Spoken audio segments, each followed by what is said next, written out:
Lajme, aktualitet, argëtim, horoskop, telenovela, showbiz, të gjitha në Metropol.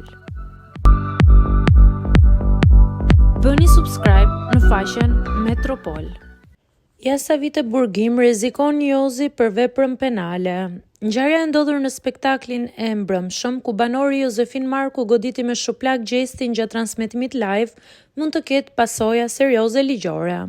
Sipas kodit penal të Shqipërisë, ky veprim përbën vepër penale dhe mund të dënohet me burgim.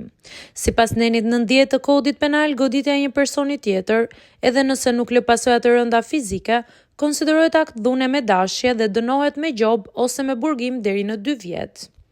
Ngjarja, e cila ndodhi në mënyrë të papritur dhe publikisht përballë mijëra shikuesve, e rrit ndjeshmërinë morale dhe sociale të rastit.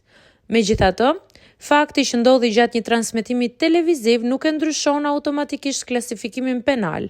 Ai mund të ndikojë në vlerësimin e rrezikshmërisë shoqërore të veprës dhe në mënyrë si prokuroria i qaset të rastit. Procedimi penal për këtë vepër zakonisht nis me kallëzim nga viktima, përveç rasteve kur prokuroria vendos të ndërhyjë vetë për shkak të ndjeshmërisë së lartë publike, siç mund të ndodhë në këtë rast konkret, ku incidenti u bë viral dhe shkoi menjëherë në rrjetet sociale. Në rast se do të provohet përmes raportit mjekësor se viktima ka pësuar dëmtime fizike, atëherë rasti mund të klasifikohet më i rëndë dhe të kualifikohet sipas neneve 80 dhe 98 të kodit penal, ku dënimet parashikohen më të ashpra se 2 vjet burgim.